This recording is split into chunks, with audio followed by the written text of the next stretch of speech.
লখিমপুৰত সদৌ ভাৰত গ্ৰামীণ ডাক কৰ্মচাৰী সংস্থাৰ অনিৰ্দিষ্টকালীন ধৰ্মঘট। সমগ্ৰ দেশজুৰি চলিছে সদৌ ভাৰত গ্ৰামীণ ডাক কৰ্মচাৰী সংস্থাৰ অনিৰ্দিষ্টকালীন ধৰ্মঘট। যোৱা 12 ডিচেম্বৰৰ পৰা অনিৰ্দিষ্টকালীনভাৱে চলিছে ধৰ্মঘট। সংস্থাৰ 11 দফীয়া দাবী পূৰণৰ হকে অনিৰ্দিষ্টকালীনভাৱে কৰ্মচাৰীসকলে ধৰ্মঘট আৰম্ভ কৰিছে। ৰাজ্যৰ বিভিন্ন জিলাৰ দৰে লখিমপুৰতো লখিমপুৰ ডাক উপ সংমণ্ডলৰ কাৰ্যালয়ত সংস্থাই ধৰ্মঘট চলাই আছে।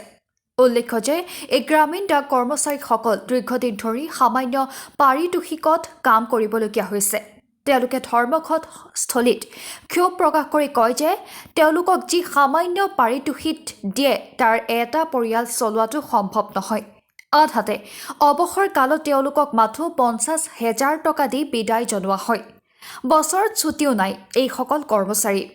সেয়ে তেওঁলোকৰ চাকৰি নিয়মীয়া কৰা, কেন্দ্ৰীয় কৰ্মচাৰী মৰ্যাদা দিয়া, দৈনিক 5 ঘণ্টাৰ পৰা 8 ঘণ্টালৈ কৰ্মৰ সময় বৃদ্ধি কৰা, চিকিৎসা সেৱা সুবিধা প্ৰদান কৰা, লেপটপ, প্ৰিণ্টাৰ আদি কৰ্ম সহায়ক সা-সামগ্ৰী প্ৰদান কৰা, পেঞ্চন প্ৰদান কৰা আদি 11 দফীয়া দাবী জনায়। তেওঁলোকে আৰু কয় এইসকল কৰ্মচাৰী পৰিয়ালৰ যিকোনো সংকট হলে সামান্য পাৰিতোষিক পোৱাৰ বাবে ঘৰৰ সা-সম্পত্তিৰ বেছি সংকটমুক্ত হ'বলগীয়া হয়। সেয়ে এটা পৰিয়াল চলিব পৰাকৈ তেওঁলোকক দৰমহা দিয়াৰ দাবী জনায়। আমাৰ কোনো ৰাজ্যৰ ব্যৱস্থা নাই, আমাৰ গ্ৰেচুইটি নাই। আমাৰ গ্ৰেচুইটি যিকেইটা পইচা দিয়ে বা আমাৰ পেঞ্চনৰ পিছত যিকেইটা পইচা দিয়ে সেইকেইটা পইচা এবছৰ চলিবলৈও নোজোৰে। প্ৰথম কথা, আমি 11টা দাবীৰে এই অবিৰত ধৰ্মঘট যি আয়োজন কৰিছোঁ, ইয়াৰ প্ৰথম দাবীটো হ'ল আমাক চিভিল চাৰ্ভেণ্ট দিয়ক। আমাৰ 5 ঘণ্টাৰ পৰিৱৰ্তে আমাৰ 8 ঘণ্টা ডিউটি বিচাৰি আমাৰ এই কাৰ্যসূচী সদৌ ভাৰততে চলি আছে। আজি আমি লখিমপুৰো এই প্ৰতিবাদ আমি অব্যাহত ৰাখিছোঁ 12 তাৰিখৰ পৰা।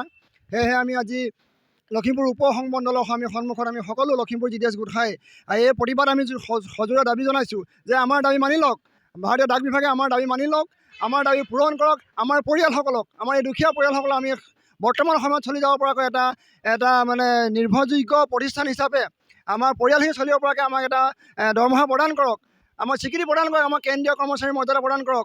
আমাৰো পৰিয়াল আছে, আমাৰ চলিবলৈ আমাৰ ল'ৰা ছোৱালী এখন উচ্চ স্কুলত শিক্ষিত স্কুলত পঢ়াই শুনাই ডাঙৰ মানুহ কৰিবলৈ মন আছে।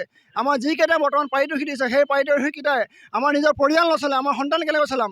আজি যদি আমাৰ GDSৰ কোনোবা এজনৰ এটা ডাঙৰ অসুখ হয়, সেই অসুখ হ'লে আমাৰ সন্তানসকলক বা আমাৰ যে অসুখত আমি হয় ঘৰুৱা সম্পত্তি বিক্ৰী কৰিব লাগিব, নহয় টেষ্ট দি হ'লেও বা কিডনী বিক্ৰী কৰি হ'লেও আমি মেডিকেল নিব লাগিব। নহ'লে আমাৰ যিকেইটা দৰমহা পাওঁ সেইকেইটা আমাৰ পৰিয়াল নচলে।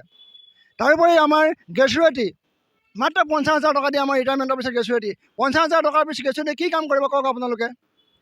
আমাৰ পৰা কাম কিন্তু আমাৰ পৰা হাচিল কৰে, যি সময়লৈ সকলো কাম আমিয়ে দিব লাগে ডিপাৰ্টমেণ্টৰ ভাৰতীয় ডাক বিভাগক, কিন্তু আমাক প্ৰাপ্য আমাক দিয়া নাই এতিয়ালৈকে। সেয়েহে আমি 11টা দাবীৰে এই অবিৰত অনশন ধৰ্মঘটত বহিছোঁ। আমাৰ ভাৰত চৰকাৰ তথা আমাৰ ডাক বিভাগৰ এটা অনুৰোধ, আমাৰ যি দাবী আছে আমাৰ দাবী মানি লওক। আমাৰ পৰিয়ালসকলক বৰ্তমান সমাজৰ লগত খাপ খুৱাই চলিব পৰাকৈ আমাক এটা মাননি দিয়ক। আমাৰ দাবীখিনি মানি লওক, এইখিনি আমাৰ মূল দাবী।